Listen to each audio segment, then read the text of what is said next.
नमस्कार। आज special report में आपके साथ मैं हूं अंजना ओम कश्यप और स्पेशल रिपोर्ट में आज बात निधि की नार्को रिपोर्ट की। अंजलि केस में अंजलि की दोस्त ने दुनिया को जो बताया वो किसी के गले नहीं उतर रहा। पहले 60 घंटों तक वो गायब रही और जब सामने आई तो मामला सुलझाने की बजाय और उलझ गया है। आखिर निधि के 60 घंटों के बाद प्रकट होने के पीछे की इनसाइड स्टोरी क्या है? निधि की गवाही का जब सच से सामना हुआ तो क्या निकला? आपको निधि की नार्को रिपोर्ट के जरिए समझाते हैं। वो इतनी नशे में थी, उसको मतलब होश ही नहीं था। तब मैं बच गई, वो उस हादसे की शिकार हो गई।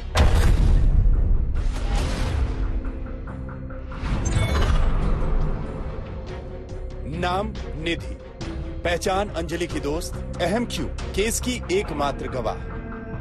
अंजलि की दोस्त निधि अब पूरे केस में एक सबसे बड़ी पहेली। कैमरे पर निधि की कहानी ने पूरे केस को सुलझाने के बजाय पूरी तरह उलझा दिया। वजह है 60 घंटे बाद रहस्यमय तरीके से निधि का दुनिया के सामने आना और 60 घंटों तक दिल्ली पुलिस का निधि को ना खोज पाना। मतलब ये कि निधि सब जानती है, लेकिन 60 घंटों तक निधि लापता क्यों रही? अब यही पूरी दुनिया जानना चाहती है। दरअसल निधि के दिमाग में अंजलि की हत्या से जुड़ा एक एक राज मौजूद है। यानी निधि सच बोलेगी तभी 1 जनवरी के 5 जल्लादों को कड़ी सजा मिलेगी। लेकिन निधि की गवाही वाली टाइमिंग देखें तो कई सवाल सामने हैं। मतलब हादसे के बाद अंजलि को छोड़कर भागी निधि का अचानक 60 घंटे बाद पुलिस के सामने आना, मतलब दिल्ली पुलिस की पूरी थ्योरी पर मुहर लगाना, मतलब जो दोस्त अब दुनिया में नहीं है उसी दोस्त पर उंगली उठाना, मतलब निधि की बात को काटने के लिए अंजलि का इस दुनिया में मौजूद न होना, मतलब निधि की गवाही से सीधे सीधे अंजलि के गुनहगारों को फायदा मिलना। आप दोनों उस होटल में गए थे? यहाँ उसके बाद क्या क्या हुआ? उसके बाद कुछ नहीं। उसके बाद थोड़ी सी वो कह रही थी कि मैं स्कूटी चलाऊंगी। मैंने कही मैं चलाऊंगी, क्योंकि वो उसने बहुत ज्यादा ड्रिंक कर रखी थी। उसने कहा मैं चलाऊं। मैंने कहा नहीं बहन, मैं नहीं चलाने दूंगी तुझे, मैं चलाऊं। तो उसने हाथापाई करी कि ना बहन नहीं मैं चलाऊंगी, नहीं मैं चलाऊंगी। ये बात हुई हमारी। वो सीसीटीवी में दिख भी रहा? हाँ जी, उस दौरान वो बातें हुई। वो उसने बहुत ज्यादा ड्रिंक कर रखी थी, बहुत ज्यादा ड्रिंक कर रखी थी। निधि आखिरी वक्त तक अंजलि के साथ स्कूटी पर मौजूद थी। यहाँ आपको ये समझना है कि हादसे का कोई वीडियो नहीं है। आखिरी बार स्कूटी पर निधि और अंजलि को एक साथ देखा गया।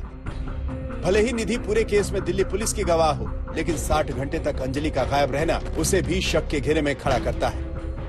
अब हमारे पास एक इंसिडेंट की आई विटनेस है और वो पुलिस के साथ कोऑपरेट कर रही है, और इसमें अभी 164 सीआरपीसी के तहत उसकी जो स्टेटमेंट है वो रिकॉर्ड कराई जा रही है।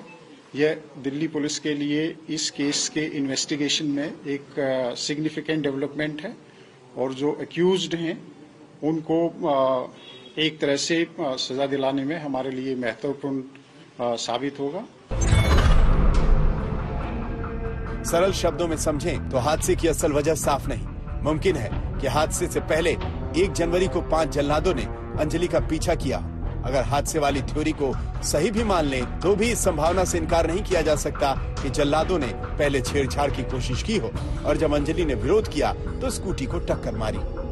कि वो ना मतलब होश में नहीं थी अपने, और मैं पीछे बैठकर भी मैंने गाड़ी को संभाला कि कहीं कोई हादसा ना हो जाए। और पहले तो एक बार हम हादसे से बचे, हम दोनों मरते। एक बार ट्रक हमारे आगे जा रहा था, है उसको गुस्सा आया कि मेरा बॉयफ्रेंड मुझे कैसे छोड़ सकता है, मैं शादी करूंगी, ये है वो, ऐसे ही कुछ उसने बोला।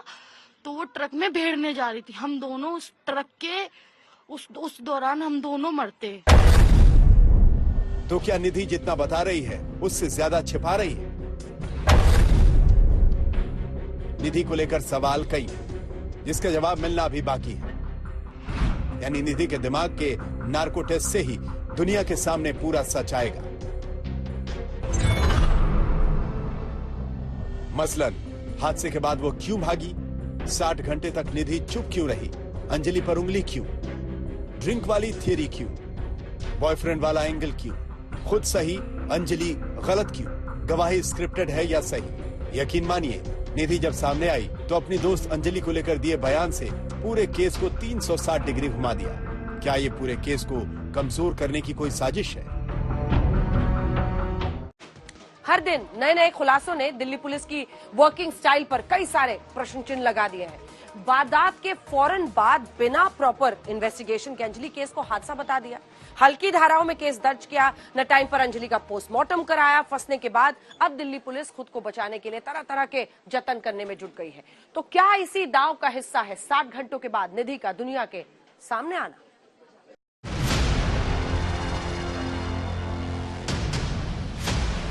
अंजलि अब इस दुनिया में नहीं। आखिरी बार अंजलि के साथ स्कूटी पर मौजूद नई नवीली दोस्त निधि खुद सवालों के घेरे में है। वही 1 जनवरी के 5 जल्लादों पर दिल्ली पुलिस अब तक कुछ बोलने को तैयार नहीं। अगर आप दिल्ली पुलिस की 2 प्रेस कॉन्फ्रेंस और निधि के बयान का मिलान करके देखें तो कुछ बातें चौंकाने वाली हैं। मतलब दिल्ली पुलिस और निधि के बयान एक जैसे हैं, या यूं कहें जो दिल्ली पुलिस बोल रही है वही निधि ने दोहरा दिया। यहां आपको याद रखना है कि दिल्ली पुलिस ने 2 बार प्रेस कॉन्फ्रेंस की। दोनों का वक्त जोड़े तो 8 मिनट दिल्ली पुलिस बोली, लेकिन 5 जल्लाद नशे में थे या नहीं इस पर एक शब्द नहीं बोली। केस में हादसे वाली थ्योरी के अलावा साजिश की कोई संभावना है इस पर भी एक शब्द नहीं बोली। अगर निधि के बयान को सुने तो सारांश यही है कि मामला हिट एंड रन का है।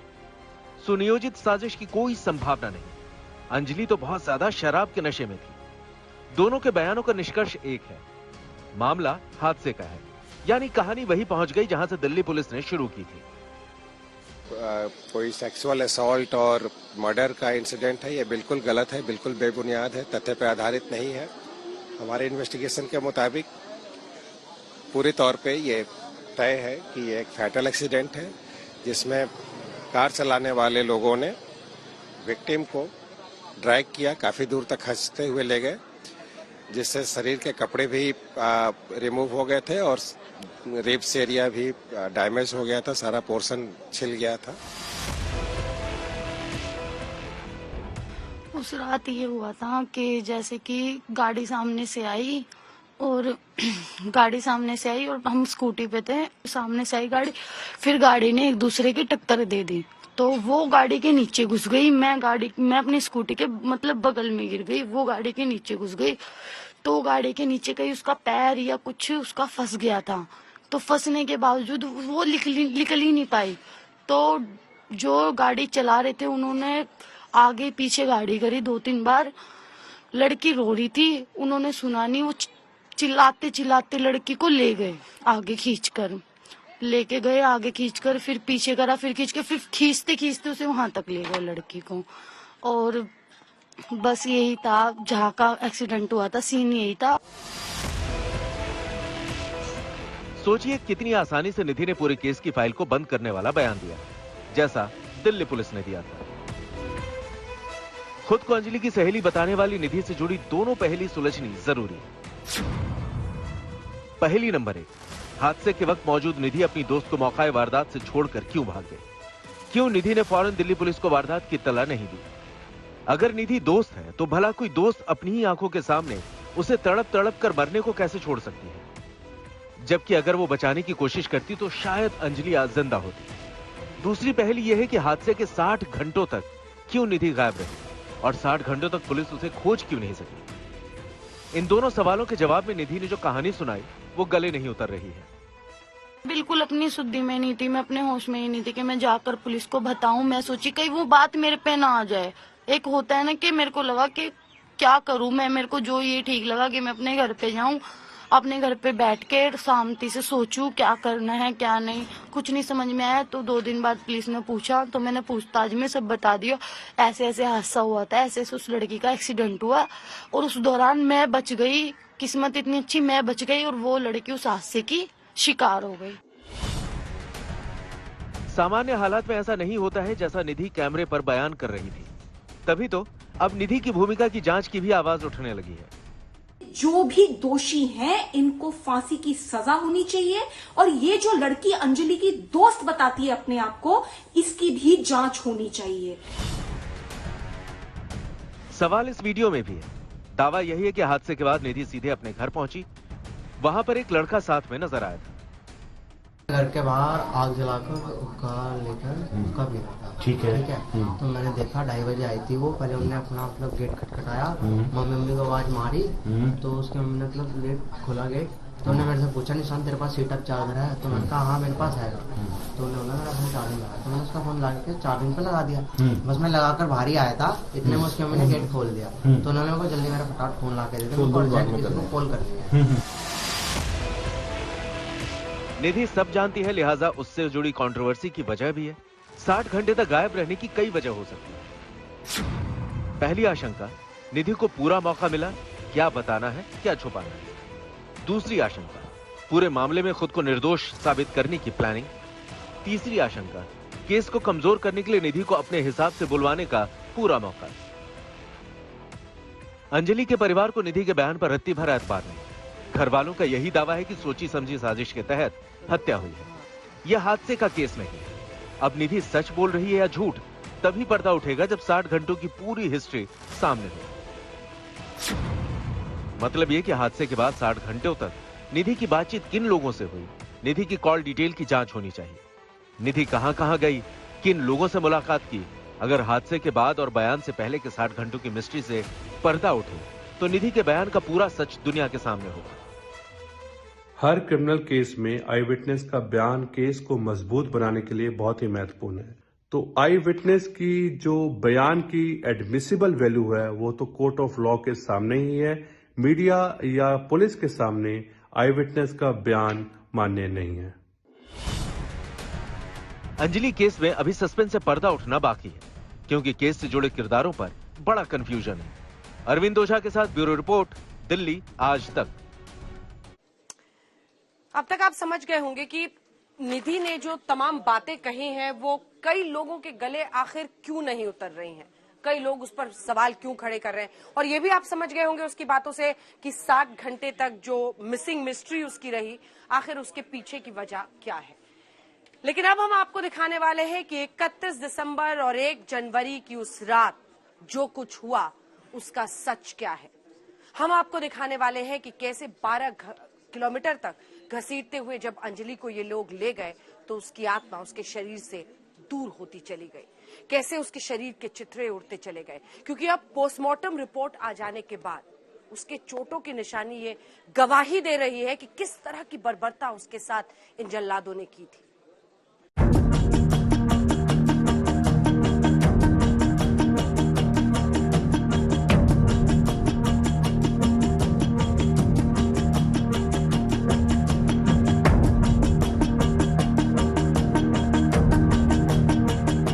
अंजलि को 12 किलोमीटर तक कार से घसीट कर मारने वाले ये 5 जल्लाद पुलिस की रिमांड में हैं। जल्लाद नंबर 1 दीपक खन्ना, उम्र 26 साल, ग्रामीण सेवा में ड्राइवर।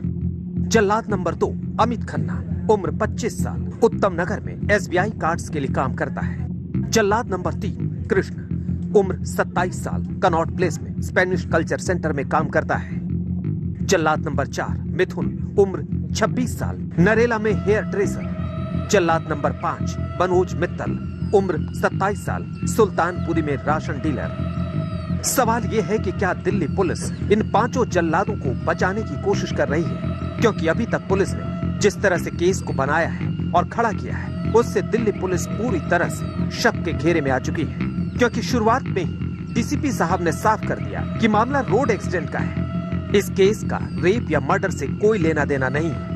यानी कायदे से डीसीपी साहब ने 5 आरोपियों को पहले ही दिन अपनी तरफ से क्लीन चिट दे दी थी। लेकिन पुलिस पर उंगलियां उठी तो शुरू में दर्ज हल्की FIR में गैर इरादतन हत्या की धारा भी जोड़ दी जाती है। पुलिस ने कैसे इस केस को कमजोर करने की कोशिश की, ऐसे समझिए। नंबर 1 FIR में 15 घंटे की देरी की। नंबर 2 अंजलि का पोस्टमार्टम कराने में 36 घंटे की देरी की। नंबर 3 अंजलि के साथ स्कूटी पर बैठी उसकी दोस्त निधि को 60 घंटे बाद पेश किया। और अब अंजलि की पोस्टमार्टम रिपोर्ट जो आई है वो भी बेहद रोंगटे खड़े करने वाली है। पोस्टमार्टम रिपोर्ट के मुताबिक अंजलि की लाश 1 जनवरी की सुबह 4:40 पर गुलाब सिंह रोड कंझावला में अर्धनग्न हालत में मिलती है। अंजलि की लाश को पुलिस मंगोलपुरी के SGSH अस्पताल लेकर जाती है। वहां अंजलि को सुबह 7 बजे मुर्दा करार दिया जाता है। अब आपको दिखाते हैं कि अंजलि की पोस्टमार्टम रिपोर्ट में क्या कहा गया है। अंजलि के शरीर पर 40 चोटों के निशान थे। अंजलि के दोनों पैर घुटनों से मुड़े हुए थे। पैर, चेहरे और यहाँ तक कि आंखों में कीचड़ और मिट्टी भरी थी। यहाँ तक कि प्राइवेट पार्ट में भी कीचड़ और मिट्टी पाई गई है। अंजलि के दिमाग का अंदरूनी हिस्सा गायब था। अंजलि की पसली की हड्डियां पूरी तरह पिस गई थी। अंजलि के फेफड़े तक बाहर आ गए थे। अंजलि के चेस्ट के पीछे का हिस्सा पूरी तरह एक्सपोज था। पोस्टमार्टम रिपोर्ट में कहीं अल्कोहल का जिक्र नहीं है। अंजलि की लाश से शराब की बू नहीं आ रही थी। पोस्टमार्टम रिपोर्ट में कहीं अल्कोहल का जिक्र नहीं, लेकिन इसका मतलब ये नहीं हुआ कि अंजलि शराब नहीं पी रखी थी। अमूमन पोस्टमार्टम रिपोर्ट में शराब का जिक्र सिर्फ तभी होता है जब लाश से अल्कोहल की बू आ रही हो। अब अंजलि ने शराब पी रखी थी या नहीं, ये तभी पता चलेगा जब अंजलि के खून, यूरिन और विसरा की रिपोर्ट आएगी, और ये तीनों रिपोर्ट आना अभी बाकी है। Semi digested food material present and wards are not affected, मतलब कि पोस्टमार्टम रिपोर्ट में एब्डोमेन में किसी भी तरीके का अल्कोहल पदार्थ नहीं पाया गया है। पोस्टमार्टम रिपोर्ट के साथ साथ अंजलि की एफएसएल रिपोर्ट भी आ गई। एफएसएल रिपोर्ट इसलिए जरूरी है क्योंकि इसी से पता चलेगा कि आखिर अंजलि कार के किस हिस्से में फंसकर घिसटती चली गई, और क्या कार में अंजलि के फंसे होने की जानकारी कार में सवार आरोपियों को नहीं थी। अब यहाँ अंजलि की दोस्त निधि का बयान भी अहमियत रखता है। भले उसने ज्यादातर बातें दिल्ली पुलिस की थ्योरी के हिसाब से और खुद को निर्दोष साबित करने के लिए कही हो, लेकिन निधि की एक गवाही से अंजलि को रौंदने वाले पांचों जल्लादों का बचना आसान नहीं होगा।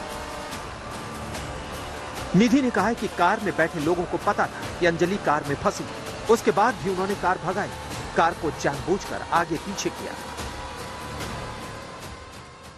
उनको जानकारी थी, और गाड़ी में ना कोई सॉन्ग बज रहे थे ना कुछ बज रहा था। गाड़ी बिल्कुल शांत थी और ना लाइट वाइट थी, कुछ नहीं था, सब कुछ शांत था गाड़ी का। और उन्हें पता भी था कि एक लड़की उनकी गाड़ी के नीचे, और उन्हें पता भी था लेडीज ही है। उन्हें ये नहीं पता था कि जेंट्स, उन्हें पता था लेडीज है उसके नीचे। उन्होंने जानबूझकर आगे लेके गए गाड़ी को, और उन्होंने जानबूझकर लेके जाके जानबूझ के ही वो घसीटते लेके गए। उन्होंने एक बार भी उतर कर देखा नहीं कि हम उस लड़की को बचा ले। आइए अब कानून की बात करते हैं। लोगों के गुस्से, दबाव और फटकार के बाद दिल्ली पुलिस ने कार में सवार 5 आरोपियों के खिलाफ गैर इरादतन हत्या की धारा जोड़कर कानून पर कोई एहसान नहीं किया है, बल्कि कानून का एक तरह से मजाक ही उड़ाया है। क्योंकि कायदे से ये केस गैर इरादतन हत्या का नहीं, बल्कि सीधे हत्या का केस है। कम से कम केस की सबसे अहम और इकलौती चश्मदीद निधि के बयान के बाद इसकी कोई गुंजाइश भी नहीं बचती। इस वक्त हम मौजूद हैं सुल्तानपुरी थाने से तकरीबन 2 किलोमीटर दूर किशनगढ़ इलाके में, जहां पर हम मौजूद है। यहीं पर चौथी मंजिल पर, इसी मकान के चौथी मंजिल पर मनोज मित्तल का मकान है। जो जानकारी हमें मिली है, पिछले 4 से 5 साल से मनोज मित्तल यहां पर रहने आए थे। हालांकि कोई अभी ज्यादा बात नहीं कर रहा, लेकिन मनोज मित्तल वो शख्स है जो ड्राइवर की बगल वाली सीट पर बैठा हुआ था, और उसके बाद जब एक्सीडेंट हुआ तभी वो वहीं था। और उसके बाद ये सवाल उठने शुरू हुए कि आखिर मनोज मित्तल जो कि ड्राइवर की बगल की सीट पर बैठा था, उसे कैसे इस बात का अंदाजा नहीं हुआ कि गाड़ी के नीचे एक लड़की फंसी हुई है। अब तक की जानकारी के मुताबिक टक्कर के बाद अंजलि की स्कूटी नीचे गिरी और कार के बाएं हिस्से में अगले पहिए में जा फंसी। उस वक्त कार को आरोपी दीपक खन्ना चला रहा था, जबकि आगे की तरफ ड्राइवर के बगल वाली सीट पर आरोपी मनोज मित्तल बैठा था। हालांकि फॉरेंसिक रिपोर्ट के मुताबिक कार के अंदर से कोई खून के निशान नहीं मिले हैं, लेकिन कार के निचले हिस्से से खासकर आगे बाईं तरफ और बीच में खून के निशान जरूर मिले हैं। मिलन शर्मा के साथ हिमांशु मिश्रा, दिल्ली आज तक। अंजलि केस में दिल्ली पुलिस की तरफ से एक और इंक्वायरी हो रही है, जो स्पेशल सीपी शालिनी सिंह कर रही हैं, ये पता लगाने के लिए कि 31 दिसंबर और 1 जनवरी की उस रात आखिर दिल्ली पुलिस की तरफ से क्या खामियां हुई, क्या कुछ उस दिन हुआ था। जांच इधर आगे बढ़ती हुई इस दिशा में भी जा रही है कि उस पूरे सीन को, रात वाले सीन को रिक्रिएट करने के लिए एफएसएल की टीम पहुंची थी, ताकि तह तक पहुंच सके क्या हुआ था। देखिए, एक तरफ नए सीसीटीवी फुटेज सामने आ रहे हैं, तो दूसरी तरफ अंजलि कांड में एफएसएल टीम फुल एक्शन में। जांच में अब तक क्या निकला? क्या 1 जनवरी को पांचों जल्लाद नशे में गाड़ी चला रहे थे? आज तक ने एफएसएल के असिस्टेंट डायरेक्टर संजीव गुप्ता से एक्सक्लूसिव बातचीत की। सुनिए अब तक इन्वेस्टिगेशन कहां तक पहुंची। जो एफएसएल की टीम है वो इस कंझावला केस में किस तरह से जांच कर रही है और कहां-कहां टीम विजिट की है? हमारी टीम ने मंडे को भी दोनों व्हीकलों का एग्जामिनेशन किया था और हम लोग स्पॉट पर भी गए थे जहाँ पे की बॉडी मिली थी और जहाँ पे एक्सीडेंट और ये स्कूटी जहाँ पे मिली थी वहाँ पे भी हमने विजिट करी थी और एग्जामिनेशन किया था। बाकी जो भी क्राइम एग्जिबिट हमें मिले थे स्पॉट से और व्हीकल से वो हमने पुलिस को सौंप दिए। अच्छा, क्या ये जो खबर आ रही है कि क्या जो व्हीकल है जो आरोपियों की बेलेनो कार उसके नीचे से ब्लड स्टेन मिले थे एफएसएल की टीम को? हाँ, कुछ स्टेन मिले थे वो हमने पुलिस को सौंप दिए। कार के अंदर से कोई ब्लड स्टेन मिला था सर? इस तरह की अभी मेरे को जानकारी नहीं है इस बारे में। अच्छा, दूसरा ये सवाल सर कि क्या आरोपियों के जब ब्लड सैंपल एफएसएल की टीम को दिए गए जांच के लिए? एफएसएल में डिपॉजिट किए गए हैं आरोपियों के ब्लड सैंपल, उसकी रिपोर्ट कब तक आ सकती है? डायरेक्टर मैडम ने उसको आदेश किया है कि उसको जल्दी से जल्दी एग्जामिनेशन करके रिपोर्ट दे दी जाए। गाड़ियों की फॉरेंसिक जांच जारी है। आरोपियों की इसी कार के निचले हिस्से में खून के धब्बे मिले। आज फॉरेंसिक टीम ने स्कूटी और कार की टक्कर के बाद बनी संभावनाओं की भी जांच की। सुल्तानपुर पुलिस स्टेशन में एफएसएल की टीम पहुंची हुई आप देख पा रहे हैं। जो पूरा क्राइम सीन है उसको रिक्रिएट कर रही है एफएसएल की टीम। जो डीसीपी आउटर है हरेंद्र सिंह वो बकायदा एफएसएल की टीम को बता रहे हैं आरोपियों की बलेनो कार वो आपको दिखाई दे रही होगी, साथ ही साथ नीचे की तरफ स्कूटी वो गिरी पड़ी है। दरअसल दिल्ली पुलिस की टीम एफएसएल की टीम को ये बता रही है कि इस तरीके से मौका वारदात पर हादसा हुआ था, जिसके बाद एफएसएल की टीम वो क्राइम सीन को रिक्रिएट कर रही है। इसके अलावा मैं बताऊं यही एफएसएल की टीम है जिसके असिस्टेंट डायरेक्टर ने आज तक से बातचीत में ये बताया है कि कार के निचले हिस्से में ब्लड स्टेन मिले हैं। तो अगर आप देखिए तस्वीरों में तो जो पूरा क्राइम सीन है उसको रिक्रिएट किया जा रहा है। जो दिल्ली पुलिस के जवान है वो नीचे की बेलेनो कार जो आरोपियों की मौजूद है वहां पर बैठे हुए हैं, स्कूटी यहाँ पर मौजूद है और दिल्ली पुलिस की टीम एफएसएल की टीम के साथ पूरा जो क्राइम सीन है उसको लगातार रिक्रिएट कर रही है, समझने की कोशिश कर रही है दिल्ली पुलिस एफएसएल की टीम के साथ कि किस तरीके से वहां पर हादसा हुआ होगा।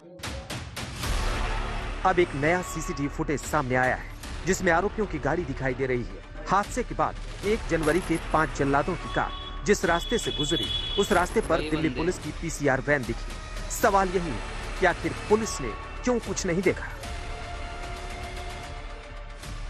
12 किलोमीटर तक आरोपी 2 घंटे तक अंजलि को घसीटते रहे और पुलिस वालों ने देखा तक नहीं। दिल्ली पुलिस की इसी अंधेर गर्दी पर रिपोर्ट तैयार कर रही स्पेशल सीपी शालिनी सिंह ने क्या कहा, सुनिए। अभी इंक्वायरी चल रही है, अभी फाइनलाइज नहीं हुई है। हाँ। तो अभी जब तक सारी चीजें एनालाइज ना कर ले तब तक मैम पुलिस वालों की भी लापरवाही की बात जो सामने आ रही है उसको लेकर सारे एस्पेक्ट्स को एग्जामिन किया जा रहा है। इंक्वायरी जब खत्म होगी तो रिपोर्ट सबमिट मैम कब तक रिपोर्ट आप दे देंगे एमएचए को अपनी? अभी तो सारी चीजें एनालाइज कर रहे हैं। आपके जितने भी सवाल है मीडिया भी जो उठा रही है उन सबको अच्छी तरह से इंक्वायर किया जाएगा, उसके बाद रिपोर्ट सबमिट होगी। जल्द ही शालिनी सिंह अपनी रिपोर्ट सौंपेगी। वहीं हमने ऑटो एक्सपर्ट से समझा कि क्या ये मुमकिन है कि हादसे के बाद ड्राइवर को पता न चले कि बॉडी नीचे फंसी हुई है। सुनिए एक्सपर्ट का जवाब। अब एक इंसान वो कम से कम नहीं तो 40-45 किलो की होगी कम से कम, और ऑन टॉप ऑफ दैट आपने मारा है उसको, तो यू ऑब्वियसली नो कि आपके नीचे कोई चीज हो सकता है फंसी हो या, और फिर उसके बाद हैवीनेस आपको गाड़ी के अंदर महसूस होती है, वो खींचने की जो होती है वो पुल महसूस होती है। तो you can't be an absolute dud कि आपको पता ही ना लगे ये क्या हो रहा है। और इनको सब पता था, ये तो जान के उसको 13-14 किलोमीटर घुमाते रहे कि कहीं ना किसी तरह अपने आप बॉडी निकल के गिर जाए। मतलब आगे से उसको टक्कर लगी है उसकी स्कूटी को और वो किसी तरह से उसका पैर यहाँ फंसा है गिरने की वजह से, और उसके बाद वो निकल ही नहीं पाई है। और यहाँ पर देखिए कुछ नहीं है इसके अंदर, गाड़ी के अंदर जिसके अंदर कोई हुक हो या कोई ये सब प्लास्टिक है। ये सब चीजें ऐसी हैं क्या जहाँ ये प्लास्टिक है सब, तो इसके अंदर कुछ नहीं हो सकता। फंसने की जगह यही है, ये डैमेज हुआ होगा और इसके साथ फिर अंदर पांव फंस गया उसका, उसी बीच में, इन दैट इम्पैक्ट। सो उसके बाद किसी भी कीमत पे बाहर निकलने के चांसेस बचे ही नहीं हो सकते, क्योंकि जब आपकी टांग नी फंस जाए अंदर जाके तो फिर क्या चीज निकलेगी। जब तक कोई ना कोई जिस्म नहीं खत्म हो जाएगा तब तक तो उधर निकलेगा नहीं। आज तक ब्यूरो। अंजलि केस में दरअसल अब इंसाफ के दो मायने हैं। एक तो उन 5 जल्लादों के खिलाफ किस तरह का एक्शन होता है, तो दूसरी तरफ जो लोग जिम्मेदार थे, जो लापरवाह रहे उस रात। दिल्ली पुलिस जो कि सुन ही नहीं सकी अंजलि की चीखों को जब वो 12 किलोमीटर तक घिसकती रही। इन सभी लोगों के खिलाफ आखिर एक्शन कब होगा? महिलाओं की, लड़कियों की सुरक्षा इस देश में आज भी एक बड़ा सवाल बना हुआ है, जो निर्भया से लेकर अंजलि कांड तक उठता रहा है। आइए आपको दिखाते हैं, ताकि किसी और शहर में ऐसी घटना ना हो। आज तक के रिपोर्टर्स सड़कों पर निकले, महानगरों में रात के अंधेरे में कितनी मुस्तैद है पुलिस, ये रियलिटी चेक में देखिए। दिल्ली में अंजलि के साथ जिस तरह से दरिंदगी की गई, उसे कार के पहियों तले रौंद कर मार डाला गया और दिल्ली पुलिस सोती रही। आज तक के 18 रिपोर्टर 11 शहरों में बेटियों की सुरक्षा की पड़ताल के लिए निकलते हैं, आधी रात ये जानने के लिए कि अगर किसी सड़क पर कोई बेटी निकलती है तो वो कितनी सुरक्षित है, रात में पुलिस अपनी ड्यूटी ठीक से कर रही है या नहीं। तड़के 3 बजे गोल मार्केट पुलिस चौकी, लखनऊ। कितनी सुरक्षित हैं महिलाएं लखनऊ की सड़कों पर निकल करके, हम लोग आज ये देख रहे हैं। और ये गोल मार्केट का इलाका है और मेरे पीछे गोल मार्केट की पुलिस चौकी है। पुलिस चौकी में कुर्सी अंदर खाली दिख रही है, अंदर कोई बैठा नहीं है, यानी ड्यूटी होनी चाहिए पर वो फिलहाल कोई नहीं दिख रहा है। तो ऐसे में ये जो इलाका है वो बहुत महत्वपूर्ण है और इसमें अगर किसी महिला को, किसी लड़की को पुलिस सहायता की जरूरत पड़ती है तो वो कहाँ जाएगी, क्योंकि यहाँ पर चौकी में जिनकी ड्यूटी है वो यहाँ नहीं है, यहाँ कोई स्टाफ नहीं है और दूर दूर तक यहाँ कोई ऐसी सहायता पुलिस की तरफ से नहीं दिख रही है। लखनऊ के गोल मार्केट पुलिस चौकी पर कोई पुलिस वाला नहीं मिला।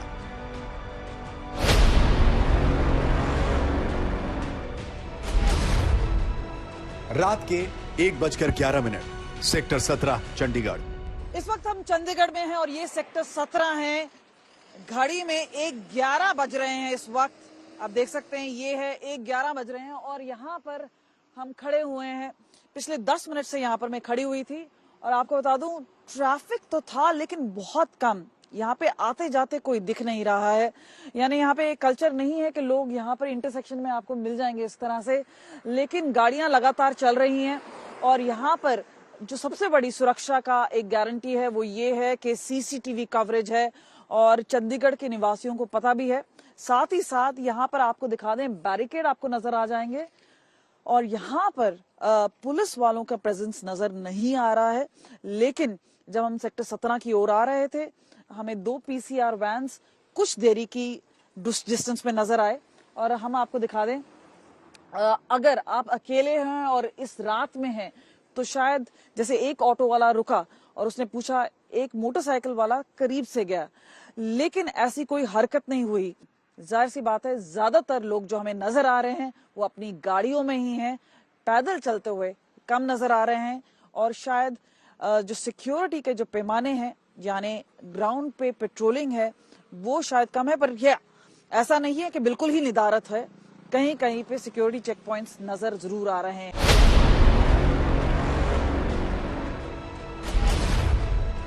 रात के 1 बजे मुंबई का आरे इलाका।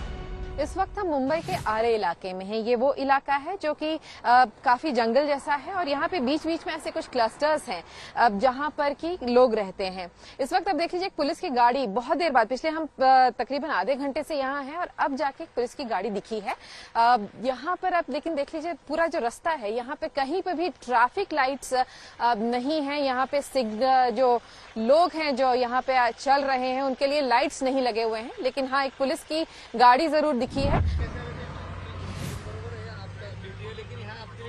नहीं आइए सर, हम लोग यही रहते हैं आरे में, उधर आगे बिंबिसार के यही है। अभी हमने देखा ये पानी तक ही है, यहीं पर है लेपर्ड, आप जाके देख सकते हैं। ये जो आपने देखा पुलिस की गाड़ी यहाँ पे आई है, लेकिन और इन्होंने अभी अभी बताया कि लेपर्ड, क्योंकि आरे में लेपर्ड्स भी मौजूद हैं, तो उन्होंने अभी अभी बताया कि थोड़ी देर दूर पे ही यहाँ पे लेपर्ड्स की मौजूदगी भी देखी गई है, और इसलिए उन्होंने हमसे रिक्वेस्ट किया कि हम लोग यहाँ से चले जाएं।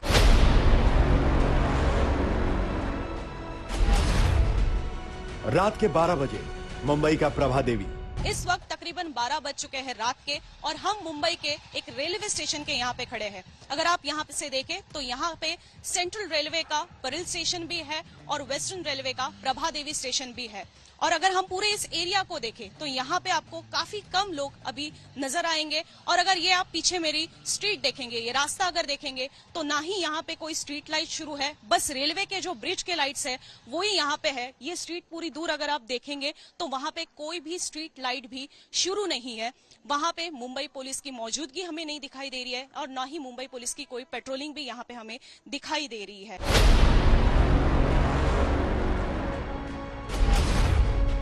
तड़के 3 बजे एलबी नगर हैदराबाद। आज तक की रिपोर्टर हैदराबाद की सड़कों पर रियलिटी चेक के लिए निकली तो घूरती आंखें फौरन आज तक की रिपोर्टर अपूर्वा के पास रुक गई। क्या हुआ भैया? Cost for what? नहीं, सुनाई नहीं दे रहा है। 3000, 2000, 5000 अलग काम? अलग काम मतलब क्या हुआ भैया? Cost for what? What are you asking? I'm waiting for my cab to come so I can get home. Bike वाले निकले तो एक टेम्पो वाला आ जाता है।